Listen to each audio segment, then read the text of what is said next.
Dana White recently sat down for an interview with Piers Morgan, where he addressed Tom Aspinall's recent comments about Jon Jones. Aspinall argued that Jon cannot be considered the greatest of all time due to his history of failed drug tests. However, Dana disagrees, stating that Jon's ability to achieve such a high level of success, despite his lifestyle outside of the octagon, makes his accomplishments even more impressive. Dana said that I disagree with 100%. What you deserve and what you go out and get are two totally different things. When you think about Jon Jones and how good he really is, and then you think about the lifestyle he was living outside of the octagon, it actually makes it more impressive. Kamaru Usman and Henry Cejudo give their takes on Israel Adesanya's knockout loss to Nassourdine Imavov over the weekend.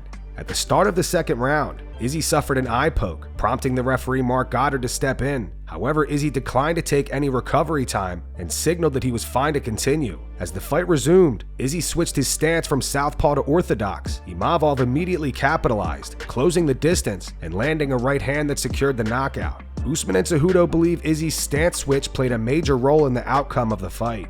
Izzy was doing everything. He's doing what he needed to do. He looked good. He looked sharp. He looked fast. Izzy was landing. Izzy was trying to keep him off balance. He attempted a couple takedowns early in the fight, Henry, as you saw. That kind of puts little things in your head. Izzy gets poked in the eye, chooses to continue, switches stances, and then Imavov, he's very sneaky with that right hand, comes over the top, lands it flush. He wasn't out of there, but that follow-up put him down completely. You said something that hit the nail on the head, Kamaru, and I'm glad you kind of brought it up. He switched stance like in fight zone. He was southpaw, he threw the kick, and then he switched stance, then he switched stance again. When he switched stance again, Imavov just freaking catch him with that overhand right, and that's pretty much all she wrote. It only takes one hand in mixed martial arts. It's not boxing, it's not kickboxing. That 4-ounce glove changes everything. I feel like Izzy is still dangerous. I feel like, to me, is like this was one of the fights where he just got caught. Both guys look good. Shout out to Imavov. He's definitely elevated himself to that very, very short list, Henry, of potential next contender for that title. Dominick Cruz is leaning towards Dricus Du Plessis securing another victory over Sean Strickland at UFC 312. He believes the key factor in this fight will be their mental approach. On the Anakin Florian podcast, Dom praised Dricus for having a quote-unquote iron mindset that allows him to stay focused, whereas he believes Sean is more affected by outside distractions. And Dom, in the main event, Sean Strickland got off to a great start, in my opinion, against Dricus Du Plessis. What does he need to do a little bit differently here against DDP to get the win? Well, what I love about this matchup is it doesn't come down to the tools necessarily. It comes down to the mindset. And I think DDP just has such an iron mind, is the best way to put it. It is iron. And I'm not hating on Strickland in any sense of the matter, but I don't know if I would say he has an iron mind. I would say that his mind is there and he's strong and he's tough and he's got a championship mindset, but I don't know if it's an iron mind. Like, when you look at DDP, you cannot piss him off. He doesn't give away his power, is the best way I can put it. You can try everything in the book to shake DDP and he will not afford you the luxury to be shook. Whereas I don't see that with Sean Strickland necessarily. Right. He will gladly give out his power to anybody in the world. If you walk by him and nudge him wrong, he will sleep you in the middle of the street and give you an opportunity to sue him. That is giving away your power. Even if you're as some would say, a weaker person to do that, that's not true, because the fact that that's even an option means, is that weakness or is that a strength that you can't, keep your stuff in? An iron mind keeps that stuff in. You never gave away your power. And DDP just hasn't seemed to do that once, ever. Daniel Cormier doesn't believe for a second that Israel Adesanya is done as a fighter. Following his knockout loss to Nassourdine Imavov this past weekend, Izzy has now suffered 3 consecutive defeats and has won just 1 out of his last 5 fights. Despite the rough stretch, DC doesn't see Izzy contending for titles again, but insists that he can still compete at a high level in the sport. On his YouTube channel, DC said, "I believe that Adesanya is done fighting for titles, but what I do not believe is that Adesanya is done as a fighter. What I saw in round 1 was enough for me to believe that he could still compete. What I do believe, though, is that Israel Adesanya has earned the right to fight lesser competition right now, but also less rounds. Israel Adesanya has earned the right to be in a 3-round fight, a fight against someone who isn't on their way to a championship, because you could say what you want about Imavov. The guy's on a short list of guys that could be in title contention. Truly, there would be no disappointment if, after Nassourdine Imavov won last weekend, the next middleweight championship fight includes him. Granted, there's Khamzat Chimaev. He could fight on co-main events and would still add value to a pay-per-view. It doesn't always have to be those 5-round main events, but when you saw what he did last weekend, Saudi Arabia, sold out, big gate, now you know why Adesanya is still being put in those positions. But in that first round, I saw enough to say he could still compete. He looked fast, he looked sharp, but it's not the speed that's gone from Adesanya. It's the ability to see things coming, that quickness, the vision. And when you get hit as you get older, you go down. Chael Sonnen and Daniel Cormier are slated to be the coaches of the Ultimate Fighter 33. Chael reveals Colby Covington will be a part of his coaching staff. Speaking to MMA Junkie, Chael said the head coach will be Clayton Hires. Clayton Hires is my coach. He's my mentor. He is not my assistant ever. He will be the boss. I will have on the jersey Clayton's team. It will consist of me. It will consist of Cowboy Steve. He's going to do what generally Mike Dolce would do in terms of helping with these guys with their weight, their nutrition, their strength and conditioning. I would never do an Ultimate Fighter without bringing the greatest grappler, Vinny Magalhaes, the last man to beat Gordon Ryan, I might add. And he beat Gordon easily. That's just the truth. It was either 7-0 or 7-1. It was not even close. Vinny never got credit for that. Last human being to defeat Gordon Ryan. And Colby Covington. Colby is going to come in. Colby is such a wonderful mentor to people. This is what people don't know about him. He does all of this on the side. He gives back. He goes to camps, he goes to college wrestling rooms, he goes to the training sessions, whatever it might be. He has mentored and coached many people, but Colby doesn't want people knowing that he's a nice guy. So I'm not going to ruin his gimmick, but he's going to do a fantastic job.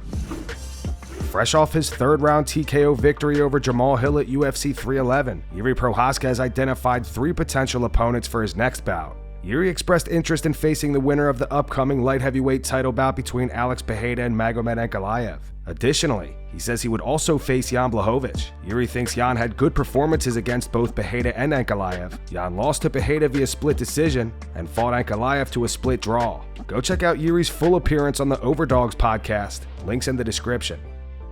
With Alex, I would like to fight him like in my next opponent, but right now is I don't like to push it. If the UFC and negotiation about that wants to prove me with some opponent, like I said, I see the 3 guys there who's from top 5, like the challenge for me, because I don't want to fight other guys. That's Alex. There is Ankalaev. And third one is we spoke about Jan Blachowicz, because he showed a really nice performance against Ankalaev too. Ankalaev against Alex too. So one of these 3, for me, I like to stand, and for me is right now, this year. I really doesn't matter for me. I know I'm going to the top right now, and just give me some opponent, and I want to prove that. I want to show that I'm the champion. Caio Borralho has expressed interest in fighting Nassourdine Imavov following Imavov's knockout victory over Israel Adesanya. Caio admits that he initially expected Izzy to pick Imavov apart. Confident in his own abilities, Caio believes he can wear Imavov down and secure a finish. Speaking to Submission Radio, Caio said, "I think Imavov can be a great fight, but I think Robert Whittaker can be a great fight too. So whoever the UFC decides me to go, I'm ready. If it's a 5-round fight, I think he might get tired with my pace and my rhythm on him. I for sure need to get a little bit aware of his right hand because he comes very fast, and in this sport the speed and the timing beats everything. So I think we can have 2 great, close rounds, maybe 3, but in the 4th or 5th, I think I can push him a little bit more and maybe get the finish, but for sure get the victory. I thought Israel was going to pick him apart for like 3 or 4 rounds and then maybe lose 1 round or something like that. I thought it would be more like on point to get hit and all that, but I think he was good on hitting somebody, but wasn't that good when he gets hit. I think he might be a little off on the fight time, the sparring time and all that. He's not in his prime for sure, but it's hard to say because the guy has been the GOAT for so long, been so good for so long. It's hard to see the guy losing that way. but I think he did a wrong choice when he switched the stance too close to Imavov, because when you switch the stance, you need to be a little bit far away from the guy so you can adjust, and the guy can adjust too, but I think he switched his stance so close to Imavov and he didn't have to adapt, and then he got clipped. Sean Strickland claims that a headbutt caused the cut that he sustained during his first fight against Dricus Du Plessis. He believes the injury played a crucial role in his performance, stating that his impaired vision affected the outcome of the fight. As he heads into their title rematch this weekend, Sean is confident that the fight will play out differently without the setback of a cut. Oh man, the cut, obviously I hate getting back to that, but the cut made it real difficult for me. You know, there ain't gonna be a headbutt, it ain't gonna happen. I'm gonna pick you apart round by round. You know, I work off, like I have some of the best training partners in the world, Johnny Eblen being one of them. Came out there, helped me for the last 2-3 weeks of camp. Johnny Eblen should be in the UFC, by the way. UFC signed that man. So I've just trained in world-class fighters day in, day out, improving my skills. You know, it wasn't the belt, it was settling something that needs to be settled. That's it. Just needs to be settled, not settled. You know, there's too much doubt in the air, so at least now we get to settle it once and for all. I've never had bad blood with, you know, even when I lost my cool with him. Again, I wasn't pissed off at you, I was pissed off at myself, man. I always think anger is weakness. Anytime you lose control of any kind of emotion, it's a weakness. It's kind of a stain on your character. So, you know, be better. Sean Strickland also addressed Alex Pereira cornering him once again for this weekend's fight. Pereira has previously expressed interest in moving back down to middleweight to face Dricus himself. According to Sean, Pereira actually has a strong dislike for Dricus. He says Pereira is an angry guy who genuinely hates Dricus. Yeah, no, yeah. Alex come and corner me. He was already out here, and I was like, dude, if you're out here, man, swing by, you know. Me and Alex, I don't think we ever actually spoke a word to each other, you know, but I think Alex is an angry motherfucker. Like, Alex is angry, and for some reason, dude, he hates Dricus. Like, I don't know what you did to him, but he hates you, dude. So it's like, the way he looks at Dricus sometimes, I'm like, dude, like, I'm fighting him, dog. Like, it's me, dude. But yeah, no, Alex, he just has that hate in his heart, and he's a good dude, so he's out there. I was like, yeah, let's get it in. But, you know, I mean, it's kind of cool, dude. Kyle's out here. He's cornering, I forget the girl's name, but he's out here, so we're going to go spar after this. So, like, we got a lot of guys out here from different gyms that we train with, so it just kind of feels like I'm back at home.